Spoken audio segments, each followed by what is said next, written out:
Hello everyone, welcome to the first video lecture of ASEAN Law and Policy in the Foundation program. So here we have a little cartoon of the famous ASEAN handshake.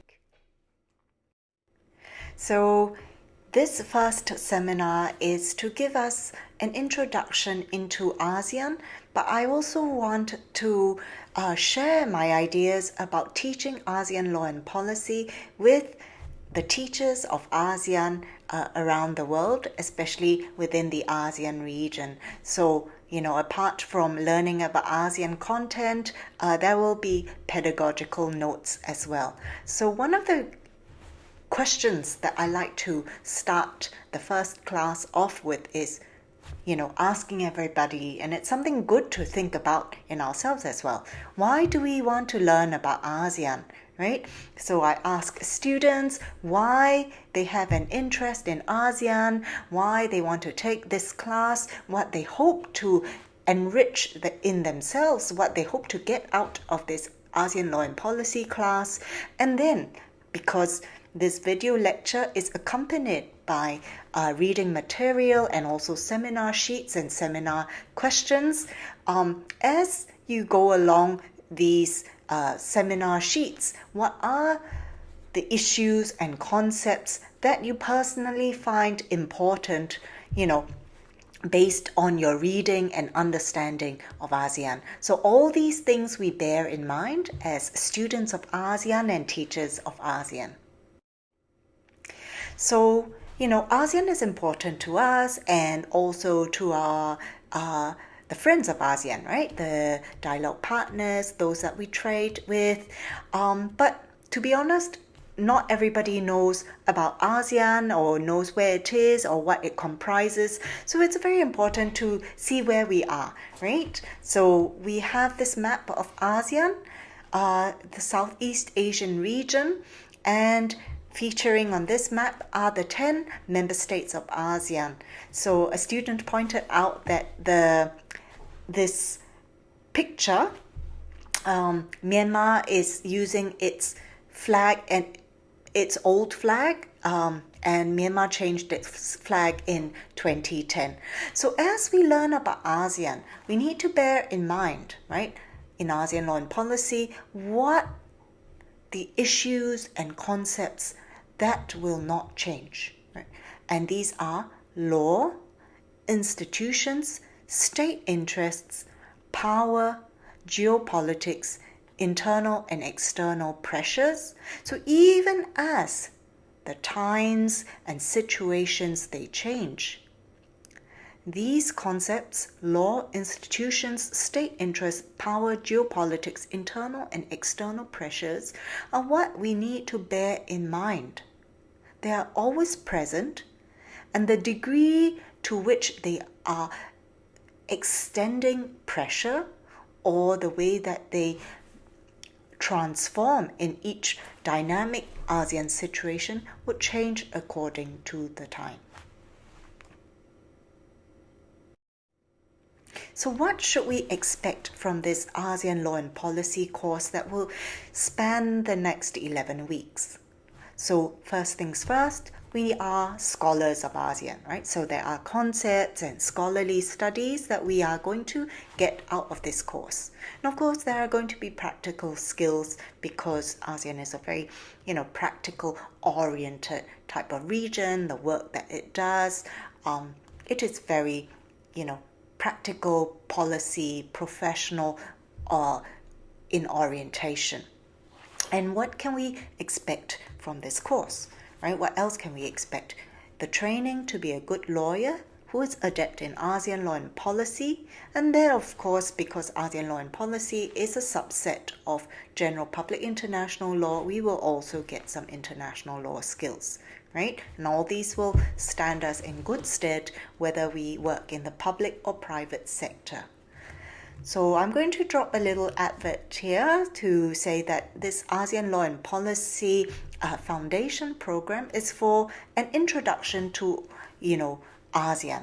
But for those who are already living and working on ASEAN issues, you may want to sign up to the ASEAN Law Academy advanced program, which is for those who want a higher level knowledge and skills in the specific substantive areas of ASEAN. So let's say in trade in goods, rules of origin, ASEAN investment law, so on and so forth. You may want to join up to the ASEAN Law Academy advanced program after this foundation program wraps up. What else will we learn, right? So what are the skills we get? As good lawyers or as good policy makers, we need to spot the issues. And because this is an ASEAN Law and Policy class, we will learn how to spot legal issues. We will learn how to write good legal arguments. But of course, this is a video lecture. We are going to learn how to make good verbal or oral legal arguments. And then there needs to be intellectual dexterity because ASEAN is a very dynamic region. And then we also look at creative yet logical problem solving. So all these things in accompaniment to the seminar sheet, you will be able to follow and gain these skills. So how does one excel in this class, right? So if we are in Singapore, I would be teaching in accompaniment to this video lecture, a live class. But this doesn't mean that, everyone else is shortchanged. You don't get the full experience, but you still get certain benefits, right? So how do we do well in ASEAN Law and Policy? We discard all our preconceived notions of ASEAN. We need to retain only our fundamental interest in ASEAN.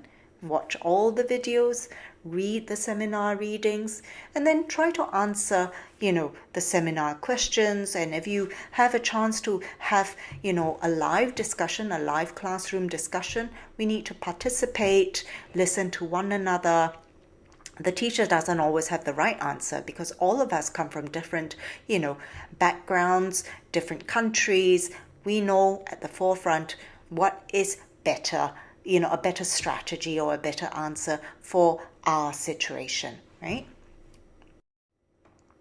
So during the pandemic, so this is a pedagogical kind of outline. Generally, classes will be held virtually. So this is the video lectures are part of this class. The video lectures are 40 minutes. And to maximize the learning, they must be accompanied with the reading of the materials, and for those who are going to conduct this in a classroom, to carry out the classroom discussion. For teachers who are attending or listening in on this course, what I find very helpful is the assessment mode of having class participation in 20%, have a midterm paper of about 30%, and then an end of term longer paper that comprises 50%.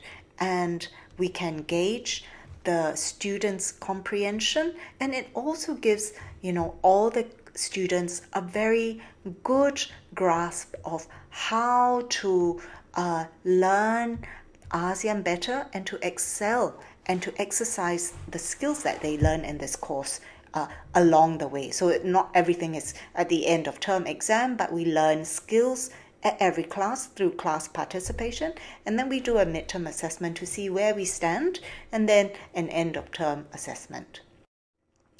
So what are the topics over the next 11 weeks? Now we're in week 1, looking at the overview. So we're really going to examine ASEAN, the political creature of ASEAN, from the time of its establishment in 1967 up to the time of the ASEAN Charter in 2007.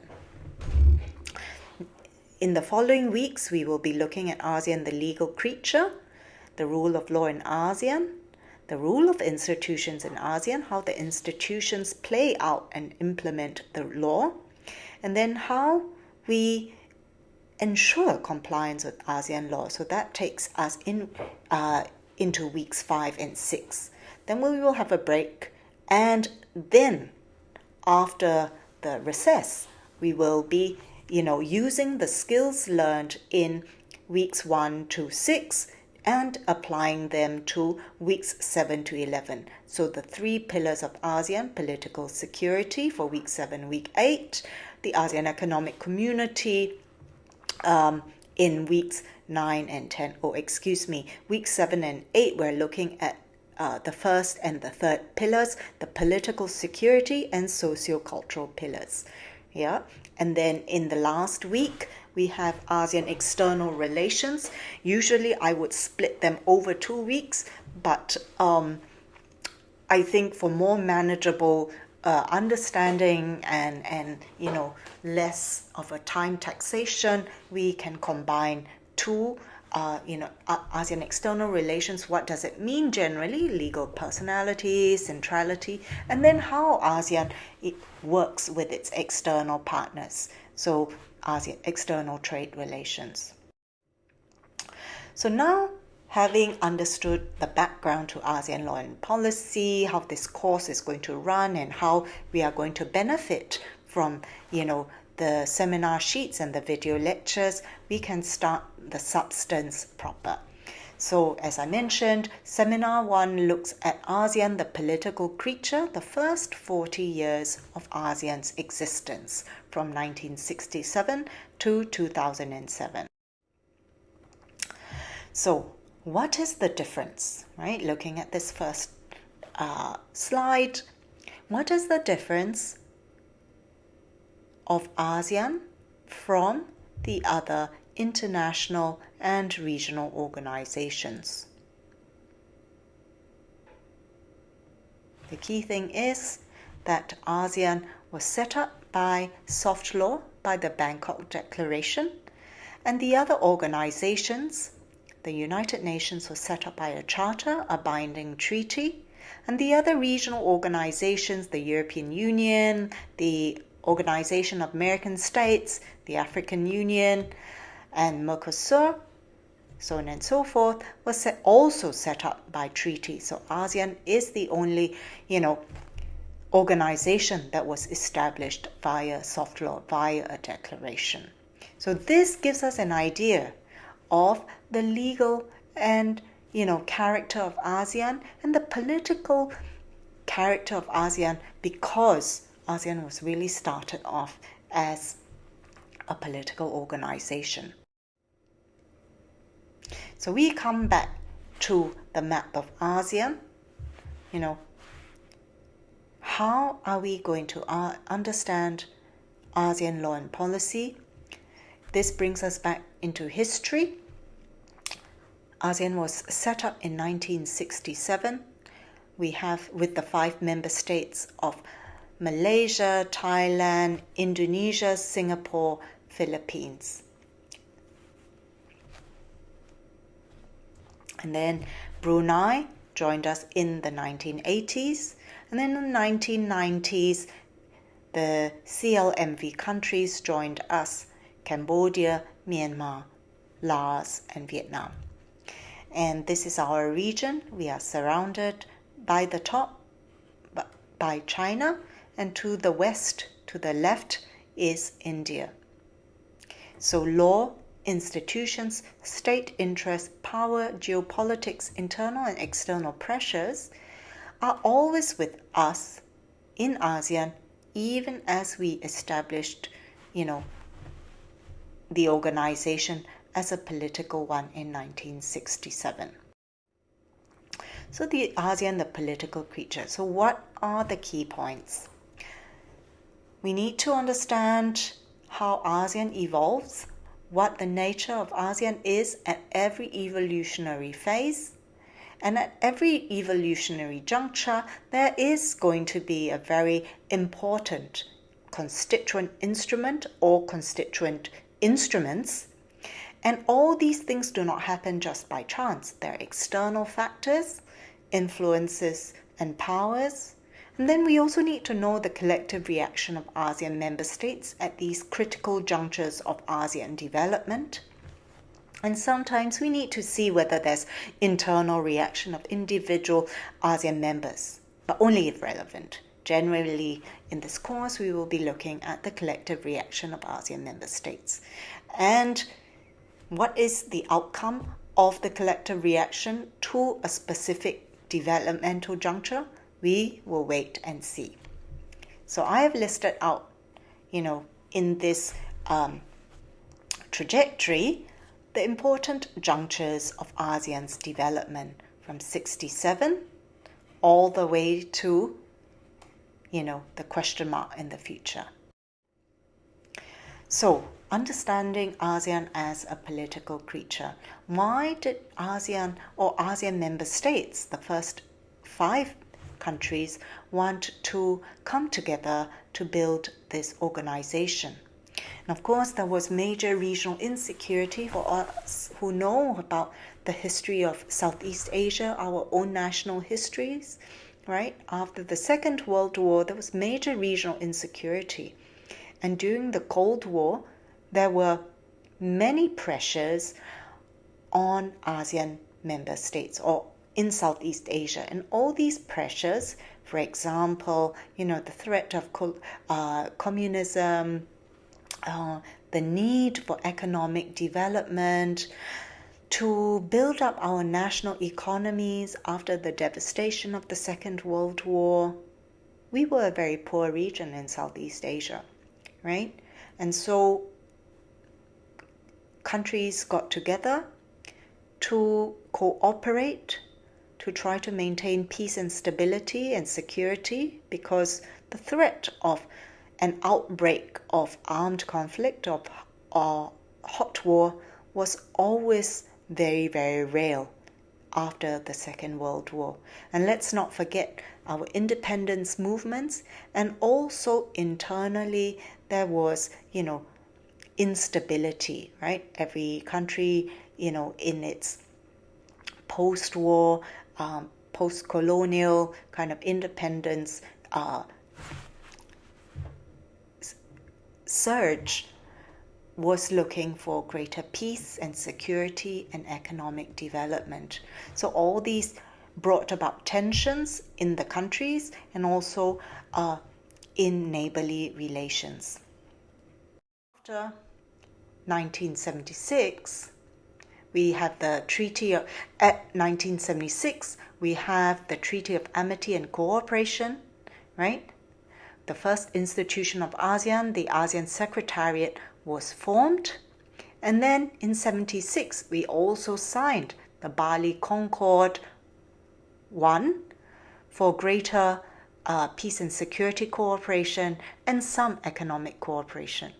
But all these things, they tried very hard, but the emphasis within ASEAN was still on individual nation building.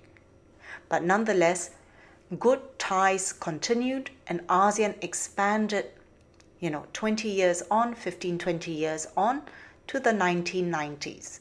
And in 1992, the 4th ASEAN Summit was held, and with a strong economic emphasis. So the ASEAN member states by this time deemed that relations were good and strong enough to try to develop the ASEAN Free Trade Area. And so in 1992, the treaty was signed, the Framework Agreement on Enhancing ASEAN Economic Cooperation to create the Free Trade Area with the deadline of 2015. Also, in the 1990s, towards the end of the 1990s, we see the membership of the CLMV countries. And as the CLMV countries joined up, their priorities were very much the same as the ASEAN 6 members when they first joined, right, when they first came together, which is peace and security, stability, and economic development. So economic development really became the forefront of, the ASEAN 10 in the 1990s. But of course, the Asian financial crisis hit, and that decimated our economies, and therefore we see another juncture where, and another set of instruments such as the ASEAN Vision 2020 and the Hanoi Plan of Action to build up economic resilience. So in the 1990s, because of the economic emphasis after the 1992 Framework Agreement to build the ASEAN Free Trade Area, there were so many other, soft laws and treaties that were formed to bring up the level of economic cooperation. But of course, we don't really see very much results from this, and we come to the next juncture of ASEAN.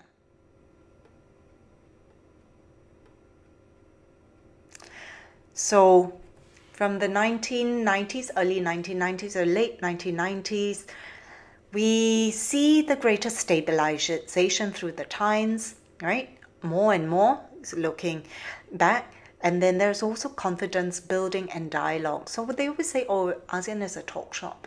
But it's really through these, engagement processes that big things actually do emerge after all the negotiation. And then there's also nation building.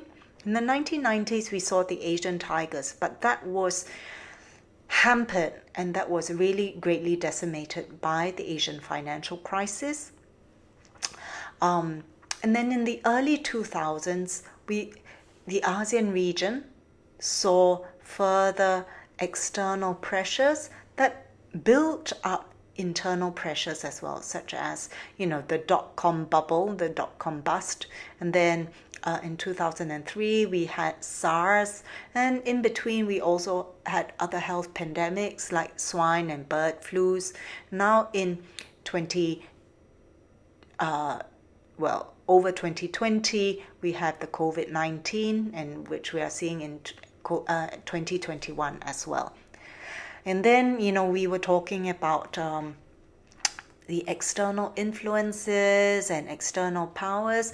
ASEAN has, throughout its history, been caught between bigger powers that want to engage in the region, right? And we know who these powers are, such as China, Japan, and the US, and so on and so forth.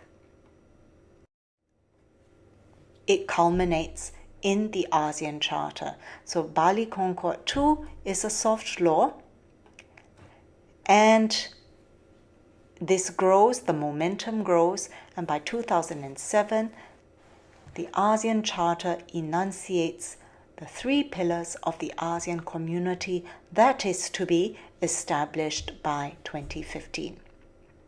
So in this whirlwind tour of ASEAN's history, we see, the growth of laws and institutions in ASEAN, while ASEAN retains very much its political, diplomatic character. So what are the key takeaways?